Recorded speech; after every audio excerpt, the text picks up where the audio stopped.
नमस्कार दोस्तों, स्वागत है आपका हमारे YouTube चैनल में। हम आपको बता रहे हैं सियाराम बाबा की जीवन शैली के बारे में। कौन थे वह महान संत, कहाँ उनका जन्म हुआ, ये सभी जानकारी हमने आपको अपनी पिछली वीडियो में दी और बताया कि किस प्रकार बाबा ने अपना जीवन यापन किया।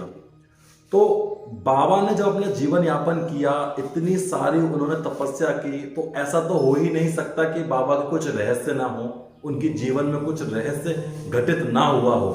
तो आज हम प्रकाश डालेंगे उन्हीं रहस्यों के ऊपर और बताएंगे आपको, देंगे आपको उनकी जानकारी कि क्या है वह रहस्य बाबा सियाराम के बारे में। अभी तक आपने चैनल को सब्सक्राइब नहीं किया है तो जल्दी जल्दी चैनल को सब्सक्राइब कर लीजिए और वीडियो अच्छा लगे तो ज्यादा से ज्यादा लोगों तक शेयर भी करें। तो हम बात कर रहे हैं सियाराम बाबा के बारे में, जिनकी गिनती महान संतों में से भी होती है, और हम आपको बता रहे हैं उनके जीवन शैली के कुछ रहस्य। सियाराम बाबा के कुछ रहस्य इस प्रकार हैं कि जब बाबा नर्मदा तट पर आए थे मध्य प्रदेश के गढ़वाल जिले में, तब बाबा ने 12 वर्ष तक एक पैर पे खड़े होकर के तपस्या की थी। वहां के स्थानीय लोगों का कहना यह है कि बाबा की इस कठोर तपस्या को देख करके वहां से गुजरने वाले जो लोग थे वह भी रुककर देखते थे इस चमत्कार को कि कोई एक पैर पर खड़े होकर किस प्रकार तपस्या कर सकता है, वो भी इतने वर्षों तक। बाबा ने इतने लंबे समय तक इतनी कठोर तपस्या की, और जब वहां के स्थानीय लोग गुजरते थे तो वह बाबा को नतमस्तक होकर के प्रणाम भी करते थे, उनकी तपस्या को देख के, उनकी कठोर साधना को देख करके। बाबा पूरी जीवन शैली बाबा ने अपनी, पूरा जीवन बाबा ने अपना सिर्फ एक लंगोट में ही निकाल दिया। हमारे भारत देश में तमाम ऋतुएं आती हैं जाती हैं, हम लोग ऋतुओं के हिसाब से अपने कपड़े बदलते हैं, गर्मियों में गर्मी के जैसे, सर्दियों में सर्दी के जैसे, लेकिन बाबा ने अपने शरीर पर कोई कपड़ा कभी भी धारण नहीं किया सिवाय एक लंगोट के। यानी कि इतनी ऋतुओं को निकाल दिया उन्होंने सिर्फ एक लंगोट में।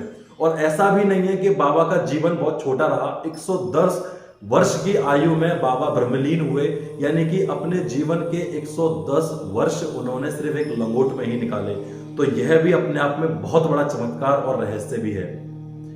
बाबा जो हनुमान जी की और राम भगवान की हमेशा साधना, तपस्या, पूजा किया करते थे, ऐसा कहा जाता है कि 24 घंटे में से 21 घंटे बाबा सिर्फ हनुमान जी के सुंदरकांड और रामायण का पाठ किया करते थे।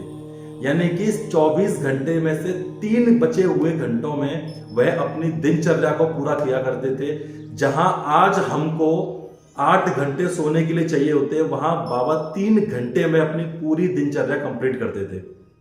21 घंटे सुंदरकांड, रामायण का पाठ करना, यह भी अपने आप में एक चमत्कार और एक रहस्य की बात है।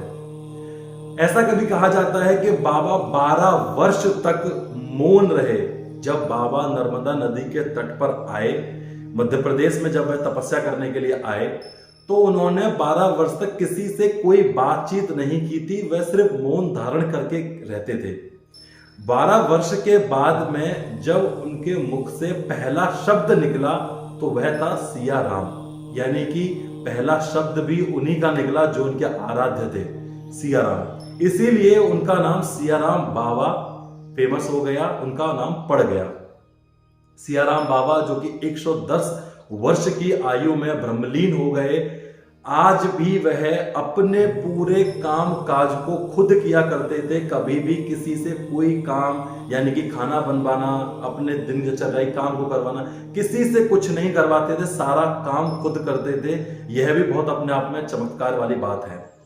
जब भी उनका कोई शिष्य उनको दान में कुछ भी रुपए देता था, कुछ भी भेंट देता था, तो अपने भक्त से वह कुछ भी नहीं लेते थे सिवाय 10 रुपए के। उनका कहना था कि जिस पैसे में मेरी दिनचर्या हो सकती है, मेरा जीवन यापन हो सकता है, मैं सिर्फ उसी को लूंगा, उसके अलावा कुछ भी नहीं लूंगा। 10 रुपए लेने वाले एक महान संत आज हमारे बीच में नहीं है। उनके भक्तों की गिनती, उनके भक्तों की गणना इतनी ज्यादा थी कि 10 रुपए लेने के बावजूद भी बाबा ने 2,27,00,000 रुपए का एक भव्य आश्रम बनवाया नर्मदा नदी के तट पर, जहां गरीबों को खाना मिल सके, शिक्षा मिल सके, घर मिल सके।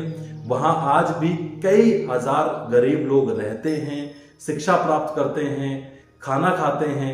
तो यह सब कुछ बाबा ने अपने बल पर किया, किसी से कोई भी दान मात्र नहीं लिया। तो यह थे हमारे सियाराम बाबा और यह थे उनके कुछ रहस्य जो हमने आपको बताए।